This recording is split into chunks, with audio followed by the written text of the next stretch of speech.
اعوذ باللہ من الشیطان الرجیم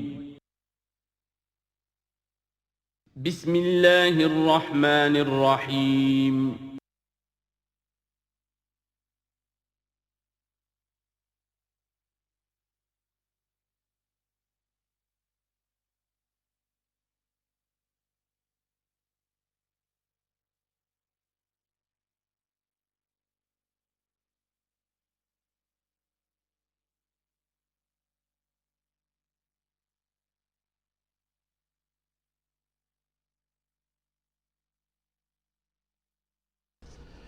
نحمده ونصلي على رسوله الكريم اما بعد فقد قال الله تبارك وتعالى كما ورد في سورة النجم اعوذ بالله من الشيطان الرجيم بسم الله الرحمن الرحيم وأن عليه النشأة الأخرى وأنه هو أغنى وأقنى وأنه هو رب الشعرى وَأَنَّهُ أَهْلَكَ عَادًا الْأُولَى وَثَمُودَ فَمَا أَبْقَى وَقَوْمَ نُوحٍ مِّن قَبْلُ إِنَّهُمْ كَانُوا هُمْ أَظْلَمَ وَأَطْغَىٰ وَالْمُؤْتَفِكَةَ أَهْوَىٰ فَغَشَّاهَا مَا غَشَّىٰ فَبِأَيِّ آلَاءِ رَبِّكَ تَتَمَارَىٰ صدق اللہ العظیم۔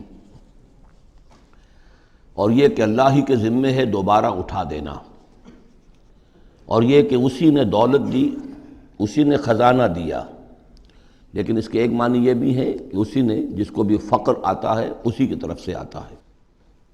اغنا اقنا، اقنا چونکہ یہ باب افعال ہے تو اس میں سلب ماخذ کا ایک مفہوم بھی ہوتا ہے۔ وَأَنَّهُ هُوَ رَبُّ الشِّعْرَىٰ، وہ ستارہ جس کی کہ عام طور پر پرستش کی جاتی تھی، یہ کہ اس کا رب بھی وہی ہے۔ وَأَنَّهُ أَهْلَكَ عَادًا الْأُولَىٰ، اور یہ کہ اسی نے ہلاک کیا تھا پہلے عاد کو۔ عاد وہ قوم تھی جو احقاف میں آباد تھی، جن کی طرف کہ حضرت ہود علیہ السلام مبعوث ہوئے تھے، لیکن اس کے بعد پھر جو قوم سمود وجود میں آئی، چونکہ اسی قوم عاد میں سے جو اہل ایمان تھے اور حضرت ہود علیہ السلام انہوں نے وہاں سے ہجرت کی، اور پھر ان کی نسل سے یہ دوسری قوم جو سمود وجود میں آئی، تو اسے عاد ثانیہ بھی کہا جاتا ہے کہ پہلے عاد وہ تھے، دوسرے یہ عاد ہیں۔ سمود کو بھی عاد ثانیہ کہا جاتا ہے چونکہ یہ انہی کی نسل تھی۔ تو انہ اہلک عاد الاولیٰ، اسی نے ہلاک کیا تھا پہلے عاد کو۔ وثمود فابقیٰ، اور عاد ثانیہ یعنی سمود کو بھی تو پھر کسی کو باقی نہ چھوڑا۔ وقوم نوح من قبل، اور ہلاک کیا تھا اس نے نوح کی قوم کو اس سے پہلے۔ انہم کانوا ہم اظلم واطغیٰ، یقیناً وہ تو ان سے بھی بڑھ کر ظالم اور ان سے بھی بڑھ کر سرکش تھے۔ والمؤتفکۃ اہویٰ، اور وہ بستی کہ جسے اس نے پلٹ دیا تھا، الٹی ہوئی بستی کو اس نے پٹخ دیا، اس سے مراد ہے سدوم اور عمورہ کی بستیاں۔ فغشاہا ما غشا، اور پھر اس کو ڈھانپ لیا جس چیز نے کہ ڈھانپ لیا۔ جب اس کے اوپر ایک دفعہ تو وہ زلزلہ آیا اور تلپٹ کر دیا، اور پھر اس پر کنکروں کی بارش ہوئی تھی۔ فغشاہا ما غشا، تو وہ کنکروں کی بارش نے پھر ان کو ڈھانپ دیا۔ فبأي آلاء ربك تتمارى، تو تم اپنے رب کی کون کون سی قدرتوں کے بارے میں تم اسے جھٹلاؤ گے یا ان کے بارے میں شک کرو گے۔ ھذا نذیر من النذر الاولیٰ، ھذا یہ یعنی محمد صلی اللہ علیہ وسلم یہ بھی ایک خبردار کرنے والے ہیں، جیسے کہ اور بہت سے خبردار کرنے والے پہلے آ چکے ہیں۔ من النذر الاولیٰ، پہلے کے، نذیر کی جمع نذر۔ ازفت الازفہ، آ چکی ہے قریب وہ آنے والی۔ لیس لہا من دون اللہ کاشفہ، اور نہیں ہے کوئی اس کو کھول دینے والا اللہ کے سوا۔ اس کے یہ بھی معنی ہے کہ جیسے کشتی کا لنگر کہیں ہو تو لنگر کھول کر، لنگر اٹھا کر پھر کشتی کو روانہ کیا جاتا ہے، تو ایسے ہی وہ قیامت ابھی لنگر انداز ہے، لیکن اس کو روانہ کرنا، اسے چلانا اللہ ہی کا کام ہے جب وہ چاہے گا۔ اور یہ بھی ہے کہ اس کا علم جو ہے کہ کھول کر دکھا دیا جائے کہ وہ کب آئے گی، یہ بھی صرف اللہ کے پاس ہے، اس کے سوا کوئی نہیں ہے کہ جو بتا سکے کب آئے گی۔ افمن ھذا الحدیث تعجبون، تو کیا تم کو اس بات سے تعجب ہو رہا ہے؟ ھذا الحدیث، اس قرآن ہی کے بارے میں کہا جا رہا ہے۔ وتضحکون ولا تبکون، اور تم ہنستے ہو اور روتے نہیں ہو۔ وانتم صامدون، اور تم خوش فیلیاں کر رہے ہو، خوش گپیوں میں لگے ہوئے ہو۔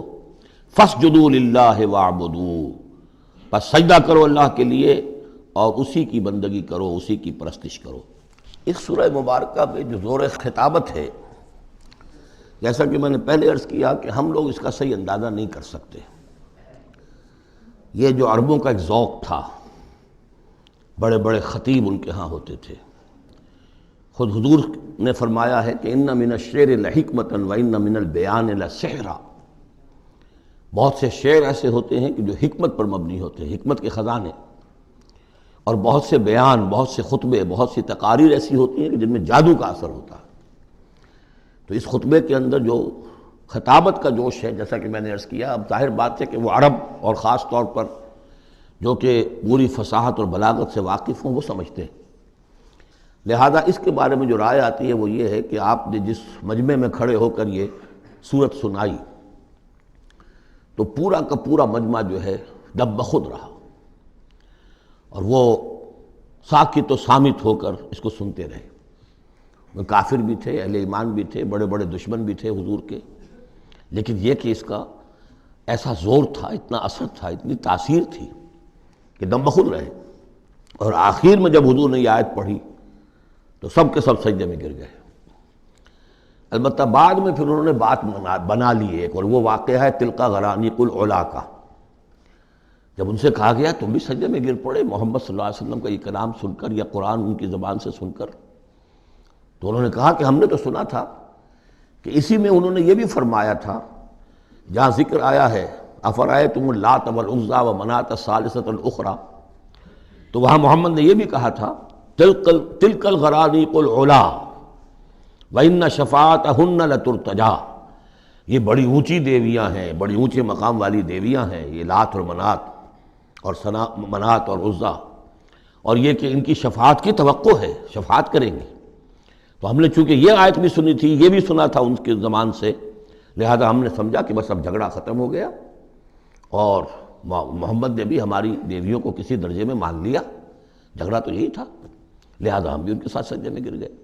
لیکن یہ گویا کہ ان کی سخن سازی تھی، یا یہ کہ بعض علماء کی یہ تعویل ہے کہ ہو سکتا ہے کسی شیطان نے جب کہ حضور پڑھ رہے تھے تو یہ الفاظ پڑھ دیے ہوں آواز ملا کر اور انہوں نے سنے ہوں، واللہ عالم۔ لیکن میرے نزدیک یہ اصل میں اس صورت کی تاثیر تھی، اس کی اتنی ہیبت تھی اس میں کہ اس کے نتیجے میں جب آخر میں یہ حکم آیا سجدہ کرو اللہ کو اور بندگی کرو اسی کی، تو وہ سب کے سب گویا کہ بے اختیار جسے ہم کہتے ہیں، فَأُلْقِيَ السَّحَرَةُ سَاجِدِينَ، جیسے القیہ کا لفظ آیا ہے کہ وہ جادوگر جو تھے حضرت موسیٰ علیہ السلام کا جو مقابلہ کرنے آئے تھے، فعل مجہول ہے، گرا دیے گئے جادوگر سجدے میں، جیسے کسی نے ان کو پکڑ کر اور الٹا کر دیا اور سجدے میں گرا دیا، یعنی بے اختیار کرنا انسان کا۔ تو ایسا ہی معاملہ اس سورت کے سننے پر بھی ہوا ہے، واللہ عالم۔ سورۃ القمر، بسم اللہ الرحمن الرحیم، اقتربت الساعۃ وانشق القمر۔ قیامت قریب آ چکی ہے، اور جیسا کہ میں عرض کر چکا ہوں کہ قیامت کی نشانیوں میں سے سب سے قطعی اور یقینی نشانی حضور کی بعثت ہے۔ انما بعثت انا والساعۃ کہاتین، میں اور قیامت ایسے ہیں، میرے ساتھ جڑی ہوئی قیامت آ رہی ہے، اب کوئی فصل نہیں ہے زیادہ۔ اور آپ کو معلوم ہے اللہ کا ایک دن 1000 برس کا ہے، تو ابھی تو 1.5 دن بھی نہیں ہوا نبی اکرم صلی اللہ علیہ وسلم کے انتقال کو، اللہ کے حساب سے 1.5 دن نہیں ہوا۔ بہرحال قیامت قریب آ چکی ہے، اس سے آگے چل کر ہم دیکھیں گے ایک صورت میں یہ آیت بھی آئی ہے، انہم یرونہ بعیدا ونراہ قریبا، یہ اسے دیکھ رہے ہیں بہت دور اور ہمیں وہ سامنے نظر آ رہی ہے۔ ہمارے علم میں ہے کہ وہ تو قیامت جو ہے وہ کھڑے ہوئے ہیں اسرافیل اور سور کو منہ پہ انہوں نے لگا رکھا ہے، بس ذرا سا اشارہ ہمارا ہے کہ اس کے بعد وہ سور میں پھونک مار دیں گے۔ اقتربت الساعۃ وانشق القمر، اور ہو گیا، 2 ٹکڑوں میں منقسم ہو گیا۔ یہ ایک خرق عادت بات، میں اسے معجزہ نہیں کہہ رہا، اس لیے کہ میں نے معجزے کی جو بات ہے وہ پہلے بیان کی ہے۔ ہر رسول کا معجزہ وہ ہوتا ہے کہ جو دعوے کے ساتھ پیش کیا جائے، اور پھر خاص طور پر جب کہ مطالبہ کیا جا رہا ہو۔ اس قسم کا کوئی معجزہ محمد الرسول اللہ صلی اللہ علیہ وسلم کا سوائے قرآن کے نہیں۔ خرق عادت بے شمار ہے، اولیاء اللہ کی کرامات ہوتی ہیں تو محمد الرسول اللہ صلی اللہ علیہ وسلم کی کرامات جو ہیں وہ تو 1000 گنا ہوں گی۔ اسی قسم کا ایک واقعہ یہ ہے کہ آپ منی میں تشریف فرما تھے اور بھی لوگ تھے، ان میں سے کسی نے کہا کہ کوئی نشانی ہو، آپ نے کہا آسمان کی طرف دیکھو، انگلی کی اور وہ چاند سب نے دیکھا کہ دو ٹکڑے ہو کر ذرا سا ہٹ کر ایک دوسرے سے دور ہو کر پھر آ کر جڑ گئے، وانشق القمر۔ اب اس پر بعض لوگوں نے تو اس اعتبار سے اعتراض کیا جس اعتبار سے ہر خرق عادت کی تعویل کرنے کی کوشش کی ہے، سر سید احمد خان مرحوم اور ان کے مکتبہ فکر کے جو لوگ ہیں، لیکن بعض حضرات نے اس اعتبار سے بھی کہ تاریخی طور پر اس کا کوئی ثبوت نہیں ہے، لیکن یہ کہ یہ معلوم ہوتا ہے، ایک تو یہ کہ اس کا جواب یہ ہے کہ ظاہر بات ہے کسی جگہ پر دنیا میں اس وقت رات تھی، کسی وقت وہ دن تھا، اس میں چاند کو دیکھنے کا سوال ہی نہیں۔ پھر یہ کہ جہاں چاند ہوتا ہے اس میں سب لوگ ٹکٹکی باندھے ہوئے چاند کو تو نہیں دیکھ رہے ہوتے کہ آسمان میں کیا ہوا، اور چاند کا دو ٹکڑے ہو کر ذرا سا ہٹنا اس سے کیا فرق واقع ہوا ہوگا، روشنی اس کی جو کہ تو زمین پر رہی جو بھی تھی، تو کسی نے جو ہے خواب خواہ پلٹ کر دیکھا ہو۔ لیکن یہ کہ مالابار کے ساحل پر کوئی راجا تھا ہندو، اس نے یہ دیکھا تھا، اتفاق کی بات ہے کہ وہ اس وقت دیکھ رہا تھا آسمان کی طرف، اور وہ حیران ہوا، اس نے دیکھا کہ چاند پھٹا، دو ٹکڑے ہوئے اور وہ ذرا فاصلے پر گئے پھر جڑ گیا۔ بعد میں اسے جب اسلام کی یہ دعوت پہنچی اور یہ آیت بھی پہنچی تو اس نے اس کی گواہی دی کہ میں اس کا چشمدید گواہ ہوں، پھر وہ اسلام لایا۔ واللہ اعلم۔ اقتربت الساعة وانشق القمر وإن يروا آية يعرضوا ويقولوا سحر مستمر، اور اگر وہ دیکھیں کوئی آیت، کوئی نشانی، تب بھی اعراض کریں گے اور کہیں گے کہ یہ تو جادو ہے جو چلا آ رہا ہے پہلے سے۔ وَكَذَّبُوا وَاتَّبَعُوا أَهْوَاءَهُمْ، اور انہوں نے تکذیب کی، جھٹلایا اور اپنی خواہشات کی پیروی کی۔ وَكُلُّ أَمْرٍ مُسْتَقِرٌ، اور ہر معاملہ جو ہے اللہ کا امر کا وہ ایک وقت معینہ کے لیے قرار پا چکا ہے۔ ہر کام کے لیے اللہ تعالیٰ کی اسکیم میں ایک وقت ہے، اس سے پہلے وہ کام نہیں ہوگا۔ لیکن یہ کہ انسان کا کام یہ کہ اپنا فرض ادا کرتا رہے، وہ کام کب ہونا یہ اللہ کا کام ہے، اللہ کے ذمہ ہے۔ ہمیں اقامت دین کی جد و جہد کرنی ہے، اس لیے کہ ہمارا وہ فرض عین ہے، ہمیں تو وہ جد و جہد کرنی ہے، ہماری نجات کا دار و مدار اس پر ہے۔ ہمارا کام یہ کہ سمجھیں اس جد و جہد کے لیے طریقہ کار کیا ہے، سیرت النبی سے اس کے لیے اخذ کریں، پھر یہ کہ اس کے کیا آداب ہیں، کیا شرائط ہیں، اور اس کے لیے جو ہے پوری طرح غور و فکر کریں، یہ بات دوسری ہے۔ پھر نظر ثانی بھی کرتے رہیں، کیونکہ اب کوئی معصوم تو ہے نہیں کہ جس کے پاس وقتاً فوقتاً جو ہے وہی آ رہی ہو اور ہدایت مل رہی ہو۔ اجتہاد ہی ہے، اجتہاد میں خطا بھی ہو جاتی ہے، بڑے سے بڑے آدمی سے ہو سکتی ہے، لیکن یہ سب کچھ اپنی جگہ پر، فرض اپنی جگہ ہے، جد و جہد کرو۔ باقی ہو سکتا ہے تمہاری زندگی میں نہ آئے، کوئی پرواہ نہیں، تمہیں اپنا فرض ادا کرنا، تم سرخرو ہو جاؤ اللہ کے ہاں کہ اللہ میں نے زندگی اسی کام میں لگا دی، بس تم کامیاب ہو جاؤ گے۔ باقی کب اللہ کو یہ کرنا یہ اللہ جانتا ہے۔ اس حوالے سے اصل میں جو لوگ ذرا ان چیزوں میں عجلت کے شکار ہو جاتے ہیں، پھر وہ یہ ہے کہ اگر دیکھتے ہیں کہ یہ تو کام نہیں ہو رہا، سیدھے طریقے سے نہیں ہو رہا، تو الٹے سیدھے طریقے، ٹیڑھی انگلیوں سے گھی نکالو اگر سیدھے سے نہیں نکل رہا، بائی ہک اور بائی کرک، دائیں بائیں سے کسی طریقے سے، پھر وہ غلطیاں ہوتی ہیں، پھر وہ تحریکیں جو ہیں غلط راستوں پہ پڑ جاتی ہیں۔ اصل غلطی یہی ہوتی ہے کہ یہ نہ سمجھا جائے کہ اس کو کر گزرنا میرا فرض ہے، نہیں نہیں نہیں، اس کو کرنے کی جد و جہد میں تن من دھن لگا دینا میرا فرض ہے، کر گزرنا یہ اللہ کے ذمہ ہے، وہ کب چاہے گا کہ یہ ہو اسی وقت ہوگا۔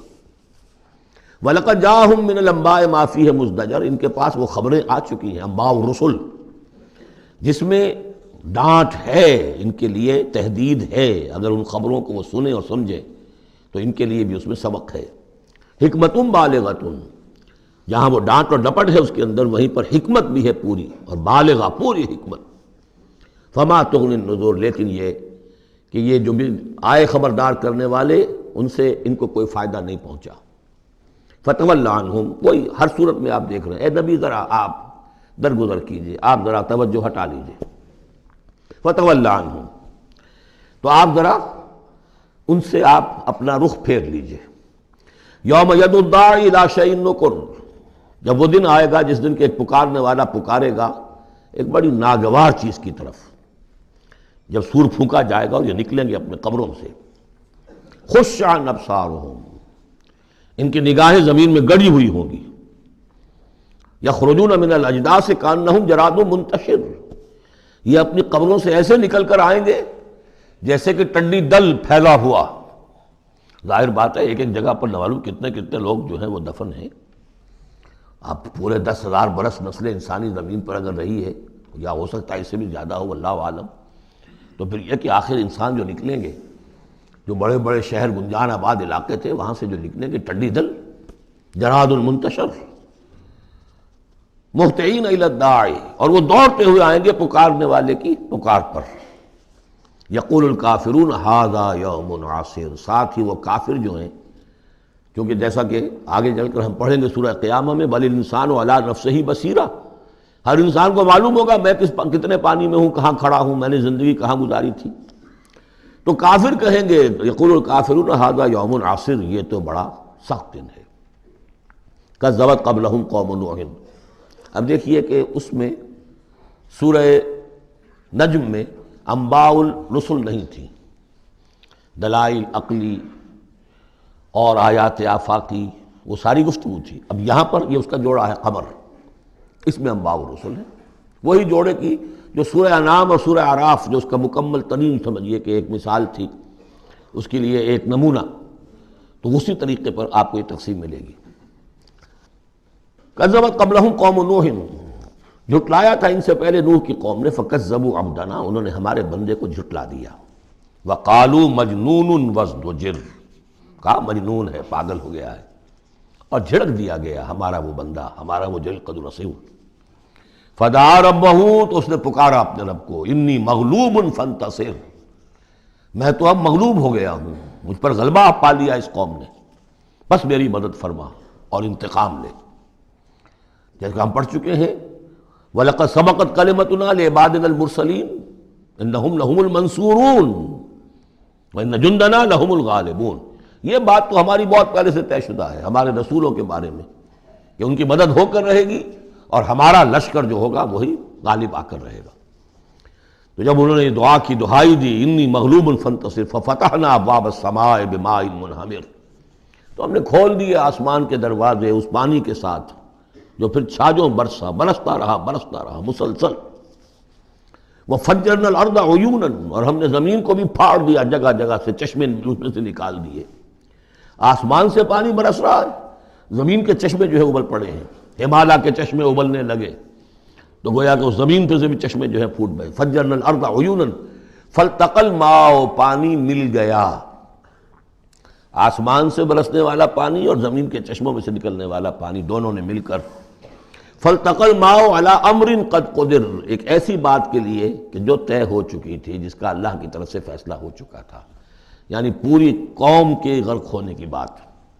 وحملناه على ذات الواح ودسر، اور ہم نے اسے سوار کرا دیا اس چیز میں کہ جو بنی ہوئی تھی لکڑی کے تختوں اور کیلوں سے، یعنی کشتی. تجری بأعیننا، اور وہ کشتی چل رہی تھی ہماری نگاہوں میں، ہم دیکھ رہے تھے ہمارے سامنے. جزاء لمن کان کفر، اور یہ بدلہ تھا اس کا، اس کے لیے کہ جس کی ناقدری کی گئی تھی، ہم نے اسے بچایا اور اس کے ساتھ اس کے صاحب ایمان ساتھیوں کو بچایا.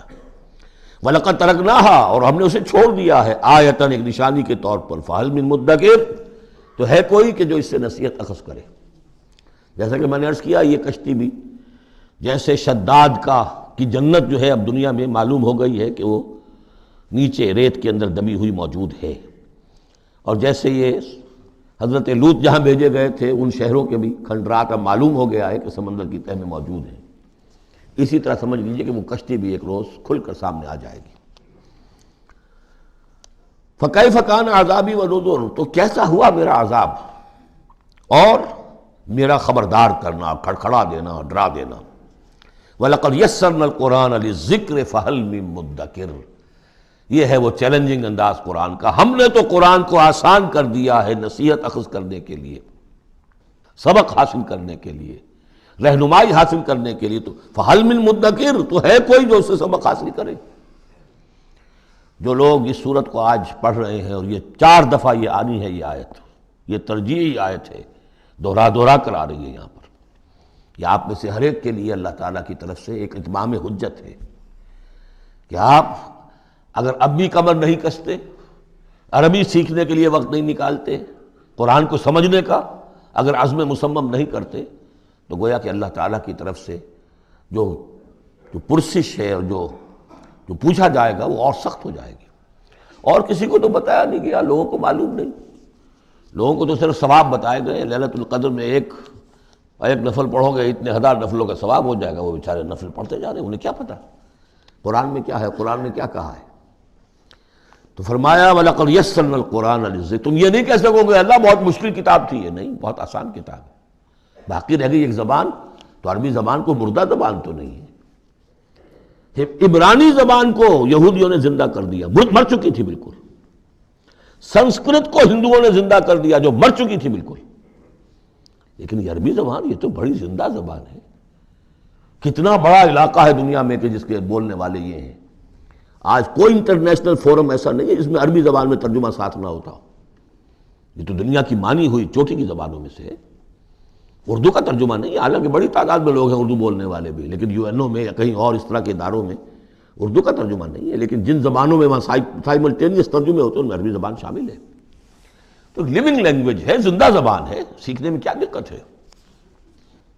وَلَقَدْ يَسَّرْنَا الْقُرْآنَ لِلذِّكْرِ فَهَلْ مِن مُدَّكِرٍ كَذَّبَتْ عَادٌ فَكَيْفَ كَانَ عَذَابِي وَنُذُرِ. جھٹلایا تھا قوم عاد نے بھی، تو کیسا رہا میرا عذاب اور میرا خبردار کرنا. اِنَّا أَرْسَلْنَا عَلَيْهِمْ رِيحًا صَرْصَرًا. ہم نے ان پر مسلط کر دی، بھیج دی ان پر ایک تند ہوا. فی یوم نحس مستمر، ایک نحوست والے دن میں، اور پھر وہ ہوا چلتی چلی گئی. تنزع الناس، وہ اکھاڑتی تھی لوگوں کو. جیسے آپ کسی درخت کے تنے کو اکھاڑتے ہیں تو اس طرح وہ ہوا لوگوں کو اکھاڑتی تھی. کأنہم اعجاز نخل منقعر، گویا کہ وہ تنے ہیں یا جڑیں ہیں کھجور کی، اکھڑی ہوئی یا کھوکھلی. تو اس طریقے سے وہ، اور چونکہ بڑے طویل القامت لوگ تھے تو وہ پھر جب گرے ہیں مر کر پٹک کر، جب کہ ہوا نے ان کو پٹکا ہے اور مرے ہیں، تو جو پڑے ہوئے تو معلوم ہوتا تھا کہ کھجوروں کے تنے پڑے ہوئے. فَكَيْفَ كَانَ عَذَابِي وَنُذُرِ. تو کیسا رہا میرا عذاب اور میرا خبردار کرنا. وَلَقَدْ يَسَّرْنَا الْقُرْآنَ لِلذِّكْرِ فَهَلْ مِن مُدَّكِرٍ. پھر دوہرا دیا گیا، پھر کان کھول کر سن لیجیے. ہم نے تو اس قرآن کو آسان کر دیا ہے سبق حاصل کرنے کے لیے، نصیحت اخذ کرنے کے لیے. تو ہے کوئی کہ جو اس سے سبق حاصل کرے، رہنمائی اخذ کرے. کذبت ثمود بالنذر. اسی طرح قوم ثمود نے بھی جھٹلایا خبردار کرنے والوں کو. فقالوا ابشرا منا واحدا نتبعہ. کیا ہمارے اندر ہی سے ایک شخص، ہم اس کی پیروی کریں، اس کی پیروی کریں گے ہم. یہ کون ہے؟ صالح، ہمارا ایک فرد ہے، ہماری قوم کا ہے. بشرا منا واحدا، ہمارا ہی ایک بشر، ہم ہی میں سے. نتبعہ، ہم اس کے پیچھے چلیں گے، اس کا کہنا مانیں گے، اس کی پیروی کریں گے، اس کی اطاعت کریں گے. انا اذا لفی ضلال وسعور. پھر تو ہم گویا کہ اپنے ہاتھوں اپنے آپ کو ڈال دیں گے گمراہی کے اندر بھی اور آگ کے اندر بھی. شعیر کی جمع ہے یہ سعور. یعنی یہ ہمیں خبر دے رہا ہے کہ آخرت میں اگر تم نے مجھے نہ مانا تو جہنم میں جھونکے جاؤ گے. ان کو مان کر ان کے پیچھے چلے تو گویا کہ ہم نے اپنے آپ کو یہی جہنم میں جھونک دیا. اَلْقِیَ الذِّکْرُ عَلَیْہِم مِن بَینِنَا. کیا ذکر انہی پر القاء کیا گیا ہمارے مابین؟ کوئی اور نہیں ملا تھا بڑا چودھری ہمارا؟ بل ہوا کذاب نشر. نہیں، یہ جھوٹا ہے اور شیخی خورا ہے، خام خواہ جو ہے بڑائی مار رہا ہے کہ مجھ پر وہی آئی ہے. سَيَعْلَمُونَ غَدًا مَنِ الْكَذَّابُ الْأَشِرُ. بتا دیا گیا کہ کل ہی تمہیں معلوم ہو جائے گا، عنقریب معلوم ہو جائے گا کون جھوٹا ہے، کون شیخی خورا ہے، صالح یا تم. اِنَّا مُرْسِلُ النَّاقَةِ فِتْنَةً لَهُمْ. ہم بھیج دیتے ہیں. یہ اونٹنی کا جو معجزہ انہوں نے طلب کیا تھا، یہ ان کے لیے فتنہ ہے، ان کے لیے آزمائش ہے. فَارْتَقِبْهُمْ وَاسْتَبِرْ. تو سب اب ان کا انتظار کیجئے. اے صالح، ان سے گفتگو ہو رہی ہے، وَاسْتَبِرْ، اور ذرا صبر کیجئے، چند دن کی مہلت. وَنَبِّئْهُمْ أَنَّ الْمَاءَ قِسْمَةٌ بَيْنَهُمْ. انہیں خبردار کر دیجئے، بتا دیجئے انہیں کہ پانی جو ہے ان کے مابین اب تقسیم ہو جائے گا. یعنی ایک دن وہ اللہ کی اونٹنی ناقۃ اللہ جو اللہ نے پیدا کی خاص طور پر معجزانہ طریقے پر، وہ پانی پیے گی، اور دوسرے دن ان کے تمام جو مال مویشی ہے وہ آ کر پانی پئیں گے. ہوتا یہ تھا کہ جب وہ آتی تھی تو اس کی ہیبت سے تمام جانور بھاگ جاتے تھے. تو پھر معاملہ ہوا کیا کیا جائے. تو طے کیا گیا کہ اب باری مقرر کر دی جائے، ایک دن وہ آئے گی اور سارے چشمے کا پانی پی جاتی تھی، اور دوسرے دن پھر یہ کہ وہ اپنے مویشی لاتے تھے اور پلاتے تھے. ان الماء قسمۃ بینہم کل شرب محتضر. ہر باری پر پہنچا جائے گا. فنادوا صاحبہم، تو انہوں نے پکارا اپنے ایک صاحب کو، اپنے ایک جو زیادہ ان میں سخت تھا، فتعاتا، اس کی دہائی دی کہ یہ کرو بھائی کوئی علاج اس کا، اس اونٹنی کا۔ فتعاتا، پھر اس نے ہاتھ چلایا، فعقر، اور اونٹنی کو قتل کر دیا، اس کے اونچے کاٹ دی۔ فکیف کان عذابی ونذر، پھر کیسا رہا ہمارا عذاب اور ہمارا کھڑکھڑانا اور خبردار کر دینا۔ انا ارسلنا علیہم صیحۃ واحدۃ، ہم نے ان پر بس ایک چنگھار بھیجی، فکانوا کحشیم المحتضر، تو پھر وہ ایسے ہو گئے جیسے کہ باڑ لگانے والا جب کانٹوں سے باڑ لگا لیتا ہے اپنے کھیت کے گرد، اور اگر کوئی بڑا سا غلہ جو ہے وہ جانوروں کا اس کو رونتا ہوا چلا جاتا ہے تو وہ بالکل چورا چورا ہو کر پڑی ہوتی ہے، ایسے چورا ہو کر پڑے رہ گئے۔ وَلَقَدْ يَسَّرْنَا الْقُرْآنَ لِلذِّكْرِ فَهَلْ مِن مُدَّكِرٍ، پھر سوچو، پھر غور کرو۔ کذبت قوم لوط بالنذر، لوط کی قوم نے بھی خبردار کرنے والوں کو جھٹلایا۔ انا ارسلنا علیہم حاصبا الا آل لوط، ہم نے بھیج دیا ان پر ایک ایسی تیز دار آندھی جو پتھر لے کر آئی تھی، سوائے آل لوط کے، لوط کے گھر والوں کے۔ نجیناہم بسحر، ان کو ہم نے نجات دے دی صبح کے وقت، نعمت من عندنا، وہ نعمت تھی، انعام تھا ہمارے پاس سے۔ کذالک نجزی من شکر، اسی طرح ہم بدلہ دیتے ہیں اس کو کہ جو شکر کرتا ہے ہمارا۔ وَلَقَدْ أَنذَرَهُمْ بَطْشَتَنَا فَتَمَارَوْا بِالنُّذُرِ، اور اس نے یعنی حضرت لوط نے انہیں خبردار کر دیا تھا ہماری پکڑ سے کہ پکڑ آئے گی اگر باز نہیں آتے ہو، لیکن انہوں نے شک کیا ان تمام چیزوں کو کہ جن کے بارے میں انہیں خبردار کیا گیا تھا۔ وَلَقَدْ رَاوَدُوهُ عَنْ ضَيْفِهِ، اور وہ تو چاہتے تھے کسی طریقے سے حاصل کر لیں ان کے مہمان کو، یعنی وہ جو خوبصورت لڑکوں کی شکل میں فرشتے آئے تھے مہمان۔ فَطَمَسْنَا أَعْيُنَهُمْ، ہم نے ان کی آنکھوں کو مٹا دیا۔ بائبل میں یہ آتا ہے کہ ایک فرشتے نے ذرا اپنا ہاتھ اس طرح پھیلایا اور جتنے وہ لوگ تھے پورا کا پورا سب کی آنکھیں اندھی ہو گئی، نگاہیں ختم ہو گئی۔ اب دیکھیں قرآن نے بھی وہی بات کہی ہے، فَطَمَسْنَا أَعْيُنَهُمْ، ان کی آنکھوں کو ہم نے مٹا دیا۔ فَذُوقُوا عَذَابِي وَنُذُرِ، تو چکھو اب میرے عذاب کو اور میرے خبردار کرنے کے نتیجے کو۔ وَلَقَدْ صَبَّحَهُمْ بُكْرَةً عَذَابٌ مُسْتَقِرٌ، اور ان پر صبح ہی صبح آ کر چھاپا مارا اس عذاب نے، صبح ہی صبح سویرے، کہ جو طے ہو چکا تھا۔ فَذُوقُوا عَذَابِي وَنُذُرِ، تو چکھو مزہ میرے عذاب کا اور میرے خبردار کرنے کا۔ وَلَقَدْ يَسَّرْنَا الْقُرْآنَ لِلذِّكْرِ فَهَلْ مِن مُدَّكِرٍ، چوتھی مرتبہ پھر۔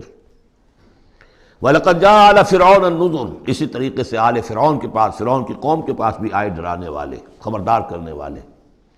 کذبوا بآیاتنا کلھا، انہوں نے ہماری ساری آیتوں کو جھٹلا دیا۔ 9 آیتیں، 9 آیات بینات، یہ سورہ بنی اسرائیل کے آخری رکوع میں آ چکا ہے۔ وَلَقَدْ آتَيْنَا مُوسَىٰ 9 آیات بینات، 2 آیتیں، 2 نشانیاں، 2 معجزے تو ابتداءً لے کر گئے، یعنی عصا کا سانپ بن جانا اور ہاتھ کا چمکدار ہونا سفید۔ اس کے بعد جو ہے مختلف قسم کے جو ان پر عذاب آئے ہیں وہ 7 اور نشانیاں ہیں جو اللہ نے دکھائیں۔ کذبوا بآیاتنا کلھا، انہوں نے ہماری ساری آیات کو جھٹلا دیا۔ فأخذناہم اخذ عزیز مقتدر، پھر ہم نے انہیں پکڑا، اور پکڑ بھی کیسی، ایک زبردست اور مقتدر پکڑنے والے کی پکڑ۔ وہ پکڑ جو ہے کوئی ایسی کمزور پکڑ نہیں تھی جس سے کوئی نکل بھاگے، جس سے کہیں بچنے کا کوئی امکان ہو۔ عزیز مقتدر، جیسے کوئی زبردست قدرت رکھنے والا جیسے پکڑتا ہے ایسے پکڑا۔ اب یہاں یہ ساری گفتگو کر کے اب روئے سخن ہے حضور صلی اللہ علیہ وسلم اور جو کفار مکہ ہیں۔ اکفارکم خیر من اولئکم، بھلا اے قریش تم سوچو کیا تمہارے کفار جو ہیں، جو تم میں سے جو لوگ جو کفر کر رہے ہیں، وہ بہتر ہیں ان کافروں سے؟ اگر ان پر اللہ کا عذاب آیا تھا تو تم پر کیوں نہیں آ جائے گا؟ اکفارکم خیر من اولئکم ام لکم براۃ فی الزبر، یا تمہارے لیے اللہ تعالیٰ کی طرف سے کوئی فارغ خطی ہے، کوئی ایشورنس ہے کسی سابقہ کتابوں میں کہ تم پر عذاب نہیں آئے گا؟ اگر ان پر عذاب آیا، ان کو اللہ نے ہلاک کر دیا، ان کو برباد کر دیا، تو کون سی رکاوٹ ہے، کیوں نہیں تم پر آئے گا؟ ام یقولون نحن جمیع منتصر، کیا ان کا خیال ہے کہ ہماری بڑی جمعیت ہے، ہم طاقتور ہیں اور ہم بدلہ لینے پر قادر ہیں؟ سیہزم الجمع ویولون الدبر، ان قریب ان کی جمعیت شکست کھا جائے گی۔ آخر غزوہ بدر میں کیا ہوا؟ وَيُوَلُّونَ الدُّبُرَ، اور وہ پیٹھ دکھائیں گے اور بھاگیں گے۔ تو روایت سیرت میں جو آتا ہے واقعہ کہ حضور نے جو طویل دعا کی اور طویل سجدہ کیا بدر سے ایک شب پہلے، طویل ترین دعا آپ نے کی، طویل ترین سجدہ کیا، اس میں جو دعا کی اس میں یہاں تک الفاظ آئے کہ اللہ اگر یہ سب ہلاک ہو گئے جو میری 15 برس کی کمائی ہے جو میں نے لا کر میدان میں ڈال دی ہے، پھر قیامت تک تیری بندگی کرنے والا کوئی نہیں ہوگا۔ کیوں؟ کہ میں تیرا آخری رسول ہوں، میرے بعد کوئی نبی نہیں، کوئی رسول نہیں، میری 15 برس کی کمائی یہ ہے جو میں نے لا کے یہاں ڈال دی۔ تو اس کے بعد پھر حضرت ابوبکر نے بھی کہا، وہ پہرے پر کھڑے ہوئے تھے کہ بس حسبک حسبک، حضور بس کیجئے بس کیجئے، لیکن عین اسی وقت پھر یہ آپ نے سر اٹھایا تو کہا، یہی آیت پڑھتے ہوئے آپ کی زبان مبارک پر یہ آیت جاری تھی اس وقت، سَيُهْزَمُ الْجَمْعُ وَيُوَلُّونَ الدُّبُرَ، یہ جمعیت جو ہے ہزار کی یہ شکست کھا جائے گی اور یہ سب پیٹھ دکھا کر بھاگیں گے۔ بَلِ السَّاعَةُ مَوْعِدُهُمْ وَالسَّاعَةُ أَدْهَىٰ وَأَمَرُّ، بلکہ یہ تو چھوٹے موٹے عذاب ہیں جو دنیا میں آئیں گے، شکست ہو جائے گی اور کچھ مارے جائیں گے 70 ان کے، یا کچھ اور ہو جائے گا، یا ذلت ہو جائے گی، رسوائی ہو جائے گی۔ سن 9 ہجری میں اعلان عام کر دیا جائے گا قتل عام کا، اور پھر یہ جو ہے پھر یہ ایمان لائیں گے یا عرب چھوڑ کے بھاگ جانے پر مجبور ہو جائیں گے۔ لیکن یہ چھوٹی چیزیں ہیں، بل الساعۃ موعدہم، اصل جو ان کے وعدے کا وقت ہے وہ ہے قیامت، والساعۃ ادھیٰ وامر، اور وہ قیامت جو ہے وہ بہت بڑی آفت بھی ہے اور بہت کڑوی بھی ہے۔ مرن کہتے ہیں کڑوے کو، اور امر سب سے زیادہ کڑوی۔ ان المجرمین فی ضلال وسعور، یقیناً یہ مجرم جو ہے یہ بھٹکے ہوئے بھی ہیں اور یہ آگ کے مختلف طبقات کے اندر ہوں گے۔ یوم یسحبون فی النار علی وجوہہم، جس دن کہ یہ گھسیٹے جائیں گے آگ میں ان کے چہروں کے بل، ذوقوا مس سقر، کہا جائے گا ذرا اس آگ کا، آگ کے مس ہونے کا مزہ چکھو۔ انا کل شیء خلقناہ بقدر، یقیناً تمام چیزیں جو ہم نے پیدا کی ہیں ایک اندازے کے مطابق پیدا کی ہیں۔ وما امرنا الا واحدۃ کلمح بالبصر، اور ہمارا جو امر ہے اس کی شان تو یہ ہے کہ بس جیسے نگاہ کا لپک جانا، وہی بات کن فیکون، ہمارے امر کا معاملہ تو یہ ہے۔ وَلَقَدْ أَهْلَكْنَا أَشْيَاعَكُمْ فَهَلْ مِن مُدَّكِرٍ، اور دیکھو اے قریش، ہم نے تمہاری اس جزیرہ نما عرب میں بسنے والی بہت سی قوموں کو ہلاک کیا، فَهَلْ مِن مُدَّكِرٍ، تو کوئی ہے اس سے سبق حاصل کرنے والا۔ یعنی ایک قرآن ہے جو تمہارے لیے تذکر کا سورس ہے، ایک وہ تاریخ ہے، آیات تاریخیہ، ایام اللہ، ان سے تم سبق حاصل کر سکتے ہو۔ ایک آیات آفاقی و انفسی ہیں، ان سے سبق حاصل کر سکتے ہو۔ وَكُلُّ شَيْءٍ فَعَلُوهُ فِي الزُّبُرِ، اور وہ تمام کام جو یہ کر رہے ہیں یہ صحیفوں میں لکھے جا رہے ہیں، ریکارڈ ہو رہے ہیں۔ وَكُلُّ صَغِيرٍ وَكَبِيرٍ مُسْتَطَرٌ، اور ہر چھوٹی چیز بھی بڑی چیز بھی لکھی جا رہی ہے۔ یہی بات ہم نے وہاں پڑھی تھی سورہ کہف میں، وَوُضِعَ الْكِتَابُ فَتَرَى الْمُجْرِمِينَ مُشْفِقِينَ مِمَّا فِيهِ وَيَقُولُونَ يَا وَيْلَتَنَا مَا لِهَذَا الْكِتَابِ لَا يُغَادِرُ صَغِيرَةً وَلَا كَبِيرَةً إِلَّا أَحْصَاهَا وَوَجَدُوا مَا عَمِلُوا حَاضِرًا۔ اس وقت وہ کافر چیخ اٹھیں گے کہ یہ کیسی کتاب ہے، کیسا اعمال نامہ ہے، کیسا ریکارڈ ہے کہ اس نے کسی چھوٹی سی چھوٹی مائنیوٹس ڈیٹیلز کو بھی omit نہیں کیا ہے، بڑی چیزیں بھی ہیں چھوٹی بھی ہیں۔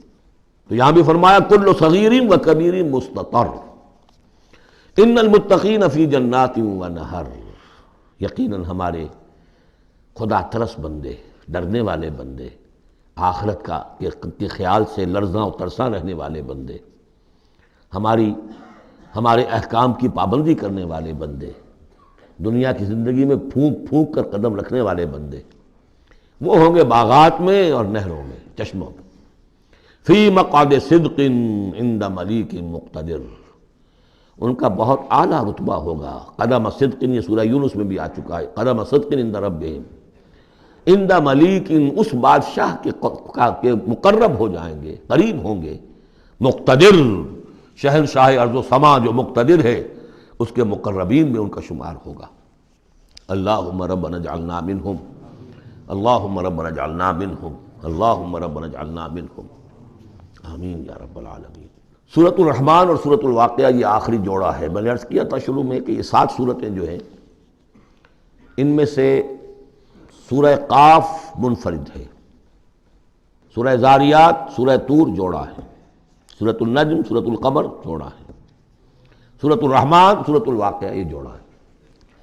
یہ جوڑا بڑا عجیب ہے۔ قرآن مجید کی یہ 2 صورتیں ایسی ہیں کہ نبوت، رسالت، وحی، ان تینوں کے ذکر سے بالکل خالی، ذکر ہی نہیں۔ ہر صورت کا اپنا ایک مزاج ہے، اپنی ایک خاص شان ہے اس میں۔ اور دوسرے یہ کہ سورہ رحمان جو ہے یہ واحد صورت ہے پورے قرآن میں جس میں مسلسل خطاب جنوں اور انسانوں سے متواتر ہو رہا، پیرلل۔ ویسے تو یہ کہ یہ بات میں عرض کر چکا ہوں کہ جنوں میں کوئی نبی نہیں، ان میں روح نہیں ہے، روح آدم میں پھونکی گئی تھی، اور چونکہ ریسیپینٹ آف وحی از روح، تو ان کے ہاں وحی نہیں ہے، لہذا وہ بھی جو انسانوں میں رسول آئے ہیں انہی کی ہدایت کے پیرو رہے۔ ان میں سے جو اچھے لوگ ہیں، جو نیک لوگ ہیں، وہ ایمان لائے، جس کی ایک مثال ہمارے سامنے آ بھی چکی ہے۔ وہ جنات تھے، حضرت موسیٰ پر ایمان رکھنے والے تھے، تورات کے ماننے والے تھے، اور ان کا گزر ہوا، قرآن انہوں نے سنا، وہ ایمان لے آئے، اور پھر جا کر وہ اپنی قوم میں تبلیغ شروع کر دی۔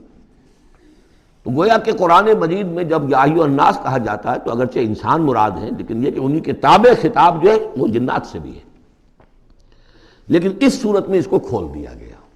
باقی یہ اسی پر قیاس کرتے ہوئے پورے قرآن کو سمجھیے کہ پورے قرآن کے مخاطب انسان بھی ہیں، جنات بھی ہیں، لیکن یہاں صرف یہ کہ اس کو ایک ایک قدم کے اوپر تثنیہ کا صیغہ، فَبِأَيِّ آلَاءِ رَبِّكُمَا تُكَذِّبَانِ فَبِأَيِّ آلَاءِ رَبِّكُمَا تُكَذِّبَانِ یا معشر الجن والانس، اے انسانوں اور اے جنات کی جماعتوں، جو کھل کر جو ہے صراحت کے ساتھ جو ہے انسانوں کے ساتھ جنات کا ذکر اور ان سے خطاب، تو صرف اس ایک صورت میں پورے قرآن مجید میں۔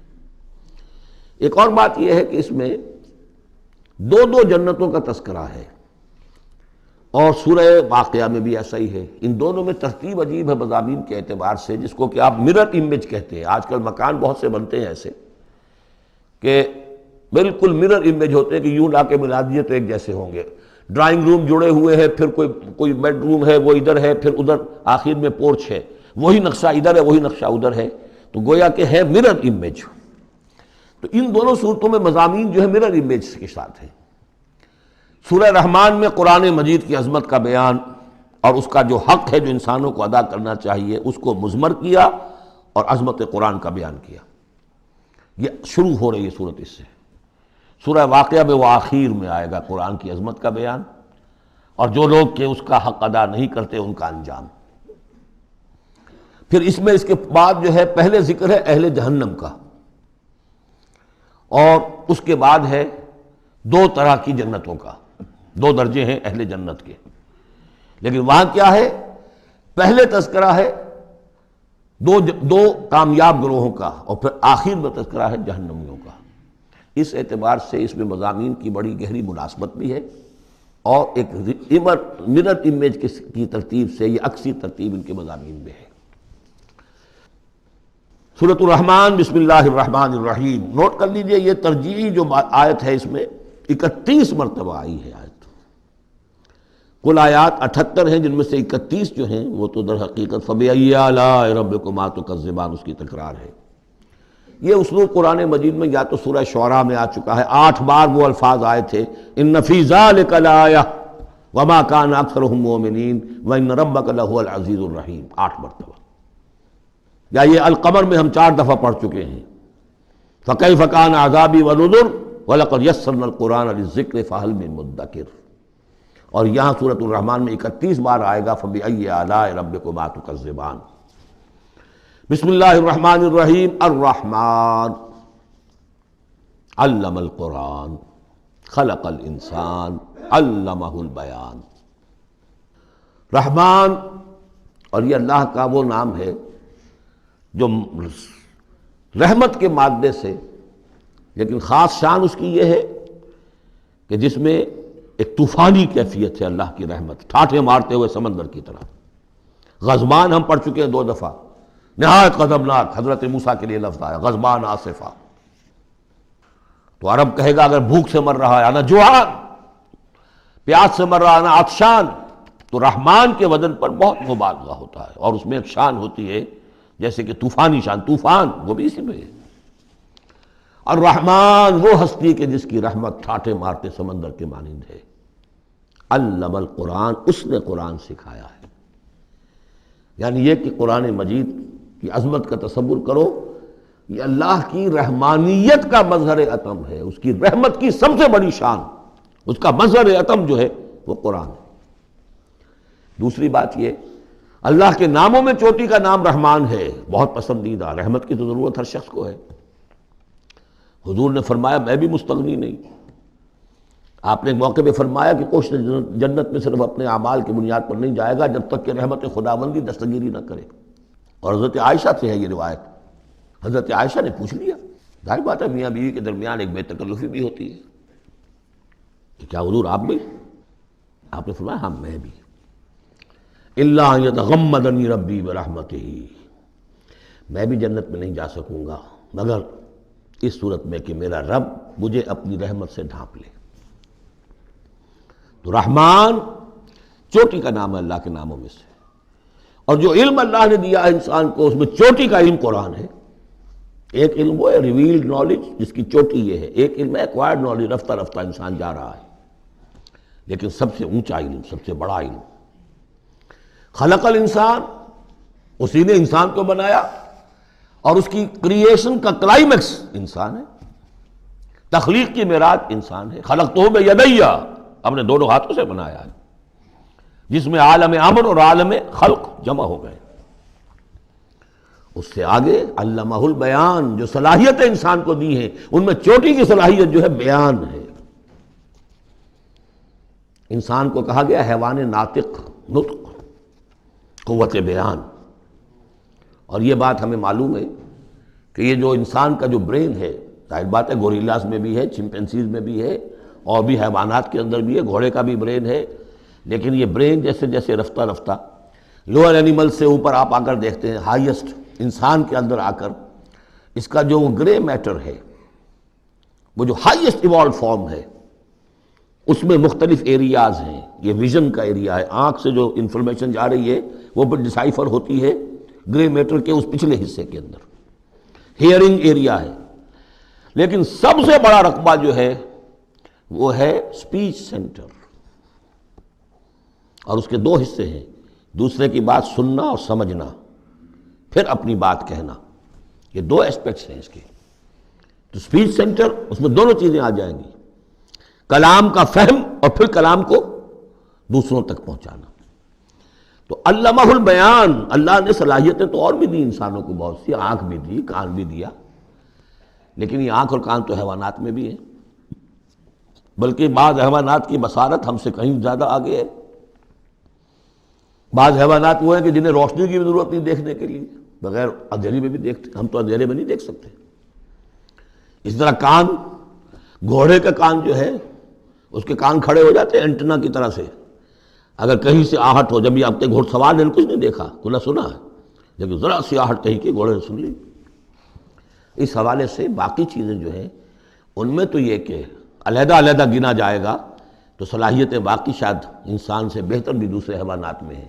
سونگھنے کی صلاحیت کتے میں جتنی ہے، ہمارے پاس تو 1/100 بھی نہیں ہے. حیوانات میں سونگھنے کا ایریا جو ہے وہ بہت بڑا ہوتا ہے برین کے اندر. وہ سونگ کر چیزوں کو اندازہ کرتے ہیں کھانے کی ہے کہ نہیں ہے.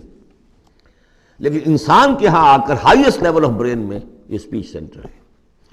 اب یہ جو 4 آیتوں سے 3 جملے بنے، الرحمن آیت 1 ہو گئی لیکن جملہ تو نہیں بنا. الرحمن مبتدا ہے، علم القرآن خبر ہے، جملہ اب بنا. تو جملے 3 ہوئے، الرحمن علم القرآن خلق الانسان علمہ البیان.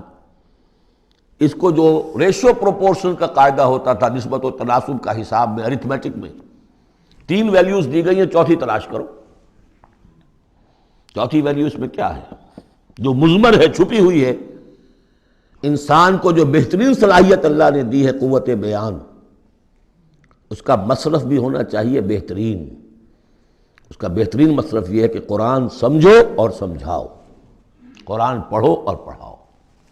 جیسے کہاوت ہے کہ توپ اس لیے نہیں بنتی کہ اس سے مکھیاں ماری جائیں، اسی طرح اتنی بڑی صلاحیت جو تمہیں اللہ نے دی ہے، اسی صلاحیت کو وکلاء استعمال کرتے ہیں، جو اچھا آرگو کر سکے اس کی فیس بڑھتی چلی جاتی۔ ڈیماگوگ کوئی لیڈر ہے، بڑی اچھی تقریر کر سکتا ہے، وہ مارنے پر جو ہے مجمع کو آمادہ کر دے گا، لوگوں کو آمادہ کر دے گا، وہ اپنی گردنیں کٹوا دیں گے، لیڈر بن جائے گا۔ تو یہ صلاحیت جو ہے اس لیے نہیں ہے کہ تو دنیا میں لیڈریاں اپنی بناؤ اس کے ذریعے سے، اس کا مصرف کیا ہے؟ قرآن سمجھو اور سمجھاؤ۔ یہ ہے بیان، اللہ کا بیان۔ اس بیان کو سمجھنا، پہلے تو اسپیچ سینٹر کا وہ حصہ جو ہے اس کو سمجھے، اور پھر اسپیچ سینٹر کا جو دوسرا جو حصہ ہے وہ اس کو بیان کرے۔ چنانچہ اس کو کھول کر بیان کر دیا محمد رسول اللہ صلی اللہ علیہ وسلم نے۔ حدیث ہے آپ کی جس کے راوی ہیں عثمان ابن عفان۔ دیکھیے نام کے اندر بھی وہ قافیہ مل رہا ہے، الرحمن علم القرآن خلق الانسان علمہ البیان عن عثمان ابن عفان۔ اب عفان کے بیٹے عثمان نے روایت کیا، حضور نے فرمایا خیرکم من تعلم القرآن وعلمہ، اور خیر یہاں پر سپرلیٹو کے سنس میں آ رہا ہے، تم میں بہترین لوگ وہ ہیں جو قرآن سیکھیں اور سکھائیں۔ اب سورہ قمر کے فوراً بعد یہ وَلَقَدْ يَسَّرْنَا الْقُرْآنَ لِلذِّكْرِ فَهَلْ مِن مُدَّكِرٍ الرحمن علم القرآن خلق الانسان علمہ البیان الشمس والقمر بحسبان۔ یہ سورج اور چاند سب ایک حساب کے ساتھ ہیں، ان کی گردش حساب کے ساتھ ہے، اسی حساب سے دن بن رہے ہیں، راتیں بن رہی ہیں، ہفتے اور سال اور مہینے بن رہے ہیں۔ والنجم والشجر یسجدان، نجم جو ہے تو ستارے، سورج اور چاند کے مناسبت سے تو اس کے لیے ستارے کی مفہوم ہے، لیکن نجم جو عربی زبان میں جھاڑیوں کو بھی کہتے ہیں جو زمین میں ہوتی ہیں، کیونکہ یہ ستارے بھی زمین میں اتنے نظر آتے ہیں جیسے کہ جھاڑیاں ہوں۔ والنجم والشجر یسجدان، شجر کے حوالے سے اگر ترجمہ کرتے ہیں تو وہ جھاڑیاں، یہ بھی سجدہ کرتے ہیں، اللہ کے سامنے سربسجود ہوتے ہیں، ان کے سائے، جیسا کہ کئی دفعہ آ چکا ہے۔ والسماء رفعها ووضع المیزان، اور آسمان کو اس نے بلند کیا اور اس میں رکھے ترازو۔ یہاں اس سے مراد وہ ترازو نہیں ہے جو کہ تولتی ہے دنیا کے اندر، اس میں بیلنس ہے، کاسمک بیلنس۔ آسمان اور زمین کے اندر، آسمان میں جتنے اجرام سماویہ ہیں، ان کو جو چیز تھامے ہوئے ہے، قائم رکھے ہوئے ہے، وہ ایک بیلنس ہے۔ جو کشش ثقل ہے، ان کی مختلف، یہ سب ایک دوسرے کو کھینچ رہے ہیں، اور ادھر ادھر سے دونوں طرف سے جو کھینچ ہے وہ ہر کرے کو اپنی جگہ پر رکھے ہوئے ہیں۔ یہ بیلنس جب ذرا سا گڑبڑ ہوگا اور یہ کرے آپس میں ٹکرا جائیں گے، فاصلے ہی کہیں تو ہوتا ہے conversely proportional to the distance, لہذا وہ جو گریویٹیشنل فورس ہے، اگر ایک طرف سے ذرا فاصلہ کم ہو گیا، اس کا مطلب دوسری طرف بڑھ گیا، تلپٹ ہو جائے گا۔ تو یہ کاسمک بیلنس ہے۔ وَالسَّمَاءَ رَفَعَهَا وَوَضَعَ الْمِيزَانَ أَلَّا تَطْغَوْا فِي الْمِيزَانِ، دیکھو اس میزان میں، اس توازن میں، یہ جو بیلنس ہے یہاں کا، اس میں کوئی کمی بیشی نہ کرو، بد زیادتی کرو۔ وَأَقِيمُوا الْوَزْنَ بِالْقِسْطِ وَلَا تُخْسِرُوا الْمِيزَانَ، اور قائم رکھو وزن کو قسط کے ساتھ، عدل کے ساتھ، اور اس کے اندر کہیں کوئی کمی نہ کرو، نہ تطغوا نہ تخسروا، نہ کمی نہ زیادتی۔ کہیں فاصلہ بڑھ جائے گا تب بھی خرابی، کہیں فاصلہ کم ہو جائے گا تب بھی خرابی۔ وَالْأَرْضَ وَضَعَهَا لِلْأَنَامِ، الفاظ کی مناسبت سے بعض لوگوں نے سمجھا کہ ترازو ہی مراد ہے، تو ٹھیک ہے، اس میں کوئی حرج نہیں ہے اگر مراد لی جائے، لیکن ترتیب دیکھیے جس طرح یہ آ رہا ہے، الشمس والقمر بحسبان۔ اب اس کے حوالے سے یہ گویا کہ کاسموس کی بات ہو رہی ہے، اس کاسموس کی بات کے بعد نیچے اتر کے وَالْأَرْضَ وَضَعَهَا لِلْأَنَامِ، تدریجاً نیچے آ رہے ہیں، اور زمین کو ہم نے بنا دیا، رکھ دیا، لوگوں کے لیے پست کر دیا، ان کے قدموں میں بچھا دیا، اپنی مخلوقات کے لیے، اور مخلوقات میں انسان بھی ہیں، جنات بھی ہیں۔ فیہا فاکہۃ، اس میں میوے ہیں، والنخل، اور کھجوریں ہیں، ذات الاکمام، جن پر کے غلاف چڑھے ہوتے ہیں، والحب ذو العصف، اور اناج ہے جس کے ساتھ بس بھی ہوتا ہے، والریحان، اس کے دو ترجمے ہیں، ایک تو یہ کہ اور خوشبودار پھول بھی ہیں، یا یہ کہ اور دوسری غذائیں بھی ہیں۔ فَبِأَيِّ آلَاءِ رَبِّكُمَا تُكَذِّبَانِ، عام طور پر جو ترجمہ ہے اس میں اعلیٰ کا ترجمہ کیا گیا ہے نعمتیں، لیکن اصل میں یہاں نعمت قدرت ان دونوں کو جمع کیجیے. کہیں وہ نعمت کا تذکرہ ہے، کہیں اللہ کی قدرت کا ذکر ہے، اس کی قدرت کی نشانیاں ہیں. فَبِأَيِّ آلَاءِ رَبِّكُمَا تُكَذِّبَانِ، تو تم اپنے رب کی کون کون سی نعمتوں اور قدرتوں کا انکار کرو گے. تکذبان صیغہ ہے تثنیہ کا، دونوں سے خطاب ہو رہا ہے، انسانوں سے اور جنوں سے، اور یہ بات آگے چل کر واضح ہو جائے گی. خلق الانسان من صلصال کالفخار، ہم نے بنایا انسان کو اس صلصال سے، اس سوکھی ہوئی خشک مٹی سے، وہ گارا سنا ہوا گورا، صلصال من حمئی مسنون، اور جب وہ اتنا سوکھ گیا کہ کھنکنے لگا، کالفخار جیسے ٹھیکرا ہوتا ہے، اسے بنایا. وَخَلَقَ الْجَانَّ مِن مَارِجٍ مِّن نَار، اور جنات کو ہم نے بنایا آگ کی لپٹ سے، جس کو کہ ہم اس سے پہلے پڑھ چکے ہیں سورہ ہجر میں، نار السموم، لو جیسی ہوتی ہے جس کے اندر کی آگ ہوتی ہے. تو ایسے ہی وہ جو فلیم ہوتا ہے، شعلہ، اس کا ایک حصہ تو ہے جو نظر آتا ہے اور ایک حصہ وہ جو نظر نہیں آتا. وہ جو اوپر کا حصہ ہے وہ ہے جہاں پہ سب سے زیادہ ہیٹ ٹیمپریچر ہائیسٹ وہاں ہوتا ہے، وہ ہے مارج من نار. فَبِأَيِّ آلَاءِ رَبِّكُمَا تُكَذِّبَانِ، رب المشرقین و رب المغربین، وہ رب ہے مشرقوں کا بھی، دونوں مشرقوں کا اور دونوں مغربوں کا. یہ تسنیہ کی جو مناسبت سے یہاں پر مشرقین و مغربین کہا، کہیں مشارق والمغارب ہے، رب المشارق والمغارب، کہیں مشرق و مغرب ہے، اور یہ سب ٹھیک ہے. مشرق و مغرب واحد کی حیثیت سے بھی درست ہے. اور مشرقین اور مغربین، اس وقت کا جو مشرق ہے جہاں سورج نکل رہا ہے، اس کے مقابلے میں مغرب ہے جہاں وہ ڈوبے گا. لیکن وہی مغرب وہ مشرق ہے دوسرے، ہمارا جو پیچھے جو حصہ ہے گلوب کا، اس کا مشرق ہے، اور جو ہمارا مشرق ہے وہ اس کا مغرب ہے. تو دو مشرق دو مغرب. پھر یہ کہ ہر نقطہ جو ہے زمین پر وہ مشرق بھی ہے مغرب بھی ہے. کسی نہ کسی وقت وہاں پر سورج جو ہے طلوع ہو رہا ہے، کبھی وہاں پر غروب ہو رہا ہے. تو مشارق والمغارب. لیکن یہاں پر تسنیہ کی مناسبت سے رب المشرقین و رب المغربین، دونوں مشرقوں کا رب مالک اور دونوں مغربوں کا. فَبِأَيِّ آلَاءِ رَبِّكُمَا تُكَذِّبَانِ، مرج البحرین یلتقیان، اس نے چلا دیے دو دریا جو آپس میں ملے ہوئے بھی ہیں، بینہما برزخ لا یبغیان، لیکن ان کے مابین ایک ایسا پردہ حائل ہے کہ وہ ایک دوسرے میں گھستے نہیں ہیں، داخل نہیں ہوتے، اپنی حد کے اندر رہتے ہیں.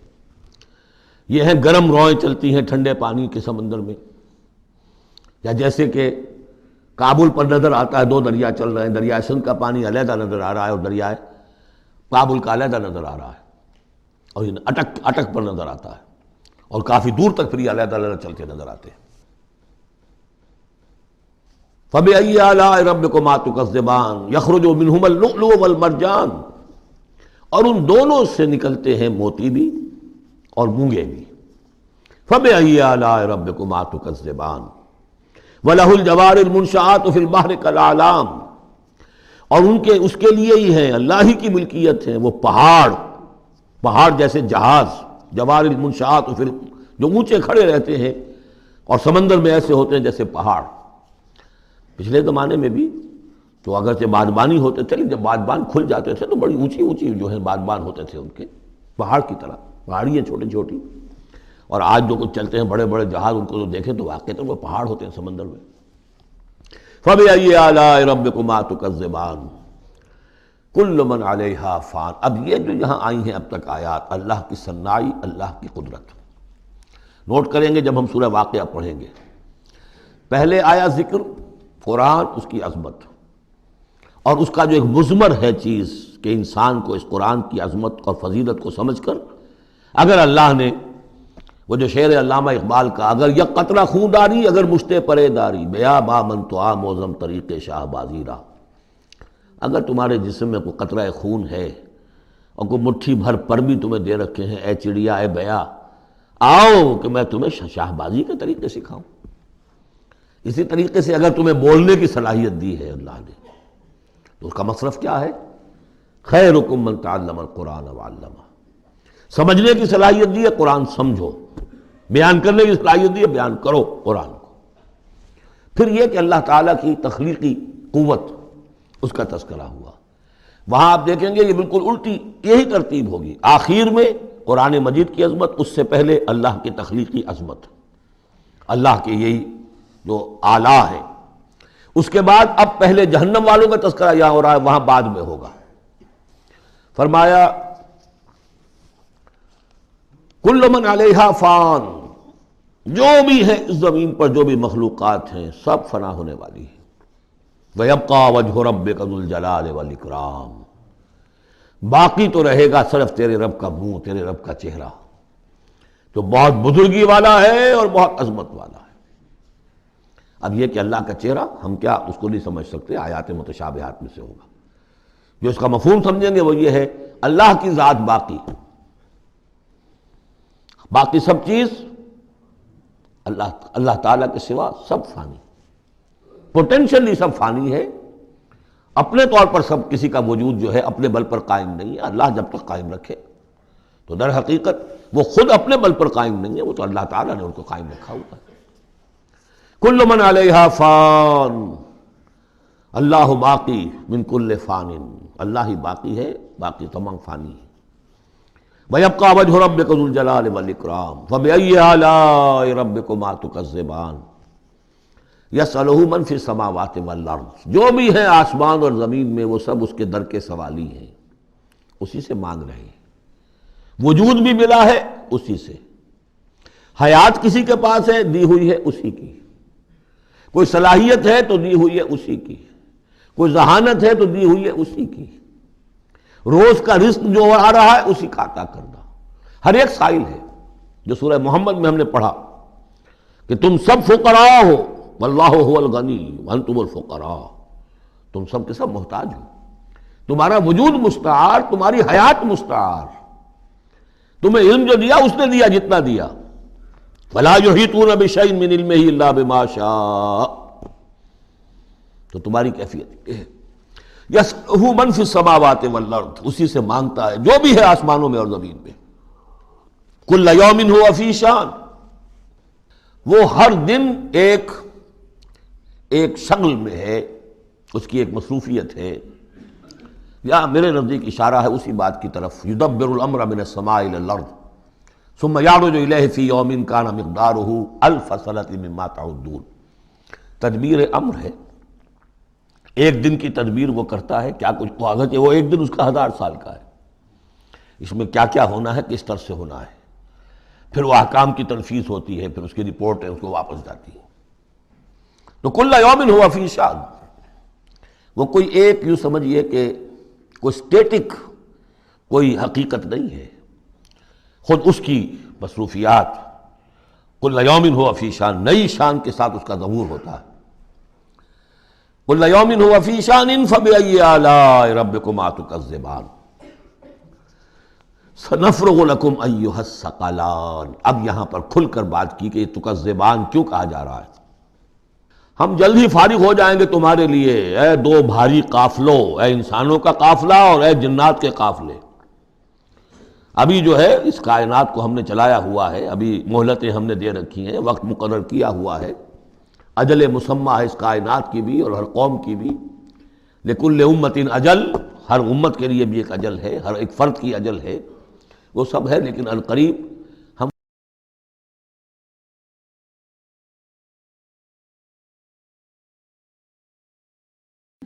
فَبِأَيِّ آلَاءِ رَبِّكُمَا تُكَذِّبَانِ، تو اے جنات اور اے انسانوں کی جماعتوں، تم اپنے رب کی کن کن نعمتوں کا اور کن کن صنائیوں کا، کن کن قدرتوں کا انکار کرو گے. بارک اللہ لی ولکم فی القرآن العظیم ونفعنی وإیاکم بالآیات والذکر الحکیم.